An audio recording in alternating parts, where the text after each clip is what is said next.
আসসালামু আলাইকুম গাইস, রামাদান মুবারক। আজকে এই রামাদানের দশম রমজানে আমরা চলে আসছি।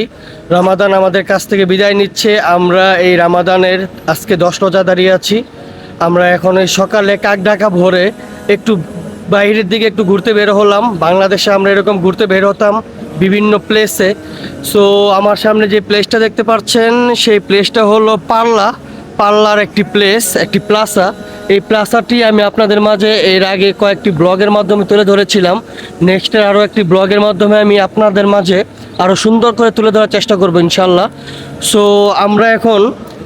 আমরা এখন যাচ্ছি একটু ঘোরাফেরা করতে, কেননা বাংলাদেশে আমরা প্রায় সময় এই ফজরের পরে এই রমজান মাসে আমরা ফ্রেন্ড সার্কেল নিয়ে একটু ঘুরতে বেরোতাম।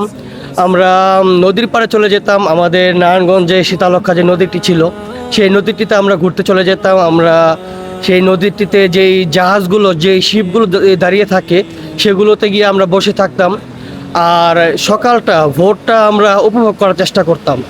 সো যদিও আমরা সেই প্লেসটা পাবো না, তারপর আমরা একটু বাইরের দিকে যাচ্ছি, টুকটাক ঘোরাফেরা করব এবং আপনাদের মাঝে পরিবেশগুলো তুলে ধরার চেষ্টা করব।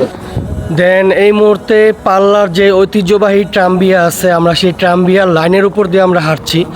আর আমার ঠিক সামনের দিকে পাল্লার যেই রেনফি স্টেশন আছে সেই রেনফি স্টেশনটি আমি আপনাদের মাঝে একটু তুলে ধরার চেষ্টা করছি। পাল্লা ট্যুরিস্ট একটি প্লেস বলতে পারেন। অনেকেই এই প্লেসটিতে আসে, অনেকেই ছবি টবি তুলে, অনেকেই ঘুরে বেড়ায় ট্রামে করে।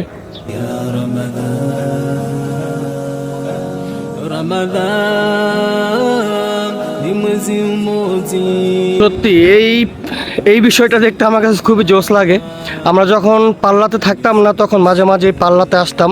আমরা এই ট্রামে করে ঘুরে বেড়াতাম এবং এই ট্রামের সাথে কিছুটা ফটো সেশন আমরা করতাম। সো এখন আমরা পাল্লাতে আছি দীর্ঘ প্রায় 6 বছর হয়েছে। এর আগে আমি প্রায় 10-12 বছরের মতো লাভা পেয়েছিলাম। সো আমরা এখন এদিক থেকে রেনফিতে উঠব আর মাদ্রিদের দিকে আমরা রওনা হব। আর মাদ্রিদে গিয়ে সুন্দর সুন্দর প্লেসগুলো আমি কিছুটা আপনাদের মাঝে তুলে ধরবো। So let's go. Then guys, আমরা চলে আসলাম পার্কে প্রাদলঙ্গ। যদিও আস্তে আস্তে অনেকটা রোদ উঠে গেছে। পাল্লা থেকে মাদ্রিদের পথ প্রায় 40 মিনিট বা 50 মিনিট বলতে পারেন। আমরা প্রায় অনেক সকালে রওনা দিয়েছিলাম, বাট আস্তে আস্তে অনেকটা সূর্য উঠে গেছে।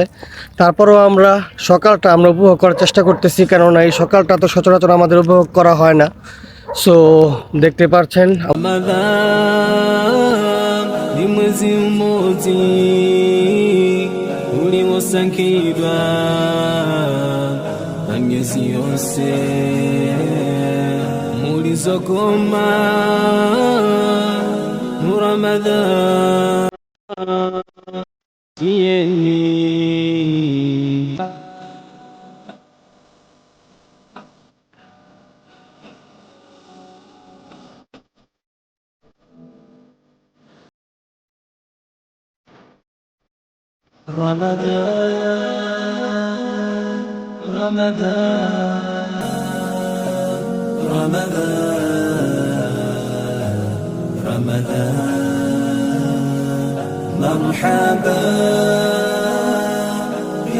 সো যে রোডটি দেখতে পাচ্ছেন এই রোডটিও দেখতে খুবই সুন্দর লাগে। যদিও শীতের দিন তো, যার কারণে পাতাগুলো নেই, পাতাগুলো ঝরে গেছে। আর নয়তো বা অনেক সুন্দর লাগে পাতাগুলো থাকে। এরকম রোড, এরকম কয়েকটি গলি আপনারা পেয়ে যাবেন, কয়েকটি গেট আপনারা পেয়ে যাবেন। আপনাদের মাঝে আমি এর আগের ব্লগে তুলে ধরার চেষ্টা করেছিলাম।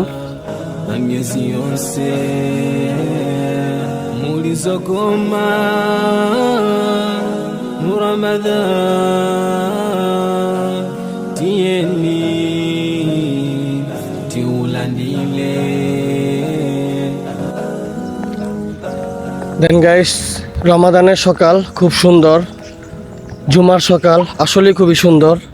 যার কারণে আজকে আমরা এই জুমার দিনে এই রমাদানের সকালে ফজর নামাজের পরে আমরা চলে আসলাম একটু সকালে ভিজিট করতে, সকালে একটু হাঁটাহাঁটি করতে।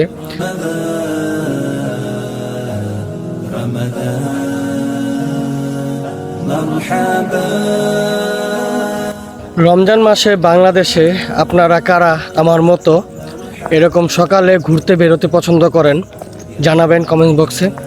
আমরা প্রায় সময় ঘুরতে বেরোতাম, আমরা নদীর পাড়ে যেতাম, আমরা নদীর ওপারে যেতাম। আমরা যেহেতু নারায়ণগঞ্জবাসী, আমরা বন্দরের ওই পাশটাতে আমরা যেতাম। সো কয়েকজন ফ্রেন্ড মিলে আমরা সকালবেলা এরকম রমজান মাসে ফজরের নামাজের পরে যখন বেরোতাম, সত্যি খুবই ভালো লাগতো। যদিও নাস্তা খাওয়ার বা ব্রেকফাস্টের কোনো ঝামেলা ছিল না, কেননা যেহেতু আমরা রোজা রাখতাম, তারপরও আমরা ঘুরে বেড়াতাম। সত্যি সেই স্মৃতিগুলো খুব মিস করি। তো আপনারা যারা এরকম স্মৃতিগুলো মিস করেন বা আপনারা যারা ঘুরতে বেরোতেন, আপনারা আমাদের কমেন্টস করে জানাবেন আপনারা কোথায় কোথায় যেতেন বা আপনারা কি কি পছন্দ করতেন, আপনারা কয়জন যেতেন। সেগুলো অ্যাকচুয়ালি যদি জানতে পারি তাহলে হয়তো বা অতীতগুলো, সোনালি অতীত সবসময় সোনালি, আমরা সেই অতীতগুলো আমরা খুব মিস করি আমরা এই বিদেশি মাটিতে, এই প্রবাসী মাটিতে।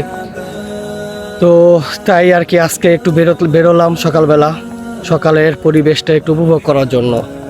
দেন গাইস, এই পার্কটিতে কয়েকটি স্টেডিয়ামের মতো আছে, কয়েকটি বড় বড় কিছু মাঠ আছে।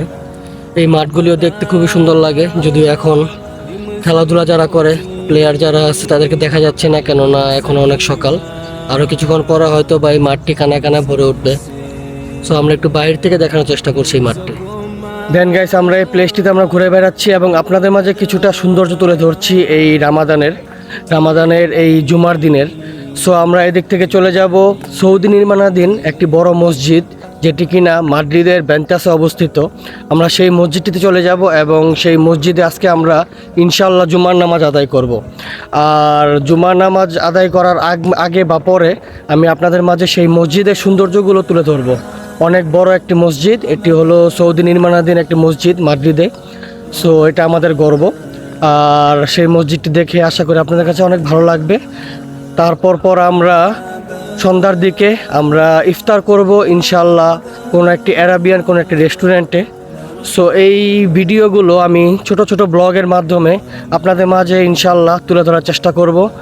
সো আমাদের এই ভিডিওগুলো যদি আপনাদের কাছে যদি ভালো লেগে থাকে তাহলে like, share and comments follow দিয়ে আমাদের চ্যানেল আপন মাদ্রিদ ব্লগের পাশেই থাকবেন। মাদ্রিদের মধ্যে অনেক সুন্দর সুন্দর কিছু প্লেস আছে যেগুলি কিনা আমরা অনেকে চিনি না, বা চিনলেও আমরা জানি না এই প্লেসগুলোতে কিভাবে যায়। সো সেই সকল প্লেসগুলোই আমি সচরাচর আপনাদের মাঝে তুলে ধরি, যেন আপনারা সেই সকল প্লেসগুলো ভিজিট করতে পারেন বা ছুটির দিনে আপনার মূল্যবান সময়টা আপনারা খুব সুন্দর মনোরম একটি পরিবেশের মাধ্যমে কাটাতে পারেন। সো আজকের এই ছোট্ট ব্লগটি থেকে আমি বিদায় নিচ্ছি। ভালো থাকবেন, সুস্থ থাকবেন, আল্লাহ হাফেজ।